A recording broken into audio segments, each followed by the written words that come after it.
बिस्मिल्लाहिर्रहमानिर्रहीम। अस्सलाम वालेकुम। अब तक की सबसे बड़ी अपडेट के साथ आपकी खिदमत में हाजिर हूँ। दोस्तों, आगे बढ़ने से पहले मेरी आपसे गुजारिश है कि मेरे चैनल को सब्सक्राइब कर लें, साथ लगी घंटी के आइकन को प्रेस कर लें ताकि इस तरह की अपडेट आप तक सबसे पहले पहुँचे। नाज़रीन, हुकूमत की तरफ से पेंशन इस्लाहात का मुकम्मल मसवदा सामने आ गया। पेंशन सिस्टम में जितनी भी चीज़ें तब्दील होने जा रही हैं, पेंशन के जो नए रूल्स मुतारफ़ किए जा रहे हैं, पुराने रूल्स जिनको तब्दील किया जा रहा है, इस वीडियो में आपको इस बारे में अपडेट करेंगे और साथ आप भी इसे उर्दू में पढ़ सकते हैं। वज़ीर ख़जाना इसहाक़ डार ने पहले ही कौमी असम्बली में कहा है कि पेंशन सिस्टम को तब्दील करने लगे हैं और इसमें नई इस्लाहात लाने जा रहे हैं। दरअसल वफाकी गवर्नमेंट का पेंशन बजट जो है वो 800 अरब से तजावुज़ कर गया है। इसकी वजह से हो सकता है कि IMF की तरफ से भी प्रेशर हो, क्योंकि एक बड़ा हिस्सा बजट का पेंशन की मद में चला जाता है।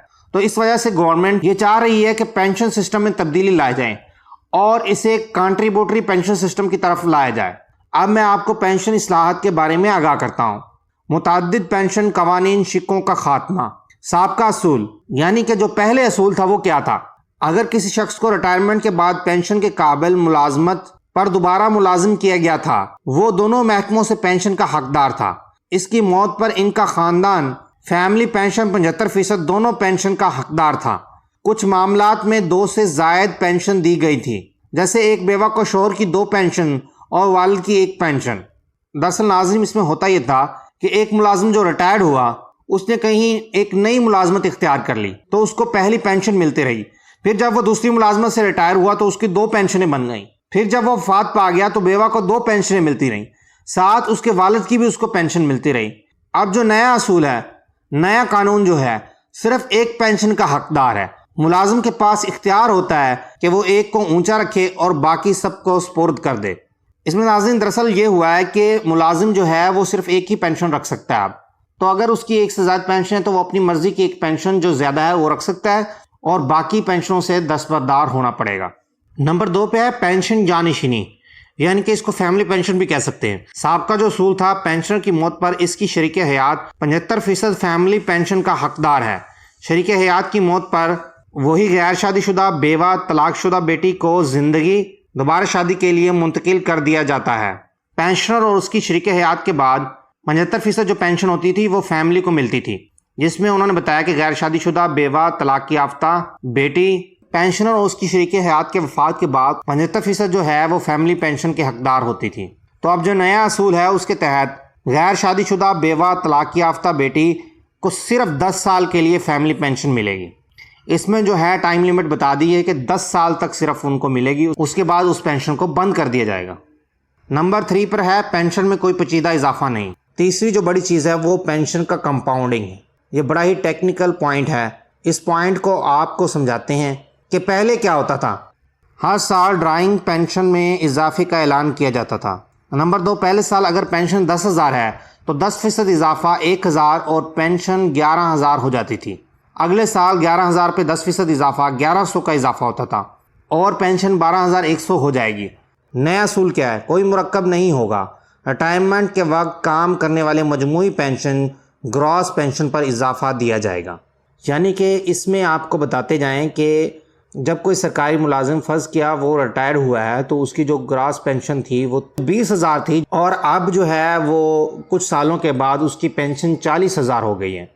तो उसको जो इजाफा लगेगा वो मौजूदा पेंशन पर नहीं लगेगा जो 40,000 है, बल्कि उसको इनिशियल पेंशन जो कि 20,000 थी जब वो रिटायर हुआ तो उस पर इजाफा दिया जाएगा हर दफ़ा। जबकि पहले बजट जो थे उसमें जो है वो इजाफा जो दिया जाता था वो मौजूदा पेंशन पर दिया जाता था, जो कि नेट पेंशन होती थी। इसमें जो इजाफा है वो बहुत कम हुआ करेगा पेंशन में।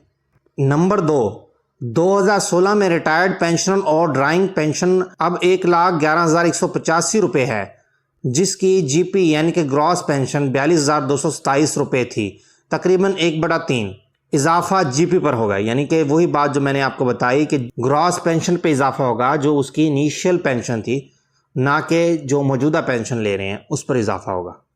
Number 4, contributory pension.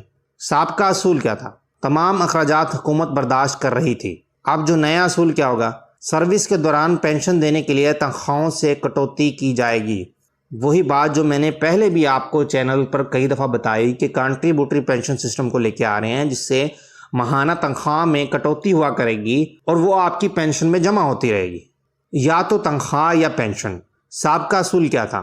دوبارہ ملازمت کرنے والے سرکاری ملازمین کو ملازمت کی تنخواہ اور پچھلی ملازمت کی پینشن دونوں مل رہی تھی، یعنی کہ ایک ملازم جو ریٹائرڈ ہوتا تھا اس کو پینشن بھی ملتی تھی، اور اگر وہ نئی ملازمت اختیار کرتا تھا اس کی تنخواہ بھی ملتی تھی۔ اب نیا اصول کیا ہے؟ یا تو نوکری سے تنخواہ لیں یا پینشن لیں۔ اب ملازم کو دونوں چیزوں میں سے ایک کو سلیکٹ کرنا پڑے گا کہ اگر وہ نئی نوکری کر رہا ہے تو اس سے تنخواہ لے لیں یا وہ پرانی پینشن لے۔ زیادہ تر مسلح افواج کے اہلکار متاثر ہوتے تھے جو کم عمری میں ریٹائرڈ ہو جاتے ہیں۔ اب تیسرا پوائنٹ انہوں نے اخلاقاً دیا گیا کہ ریٹائرمنٹ کے بعد کاروبار کے لیے جائیں، نوکری کے لیے نہیں، کہ اب ریٹائرمنٹ کوئی بھی بندہ لیتا ہے تو وہ کاروبار کرے، نہ کہ نوکری کی طرف آئے۔ تو ناظرین اب تک کے لیے اتنا ہی۔ مزید اپڈیٹس کے لیے میرے چینل کو لائک کیجیے، سبسکرائب کیجیے۔ انشاءاللہ پھر ملتے ہیں ایک نئی اپڈیٹ کے ساتھ۔ اللہ حافظ۔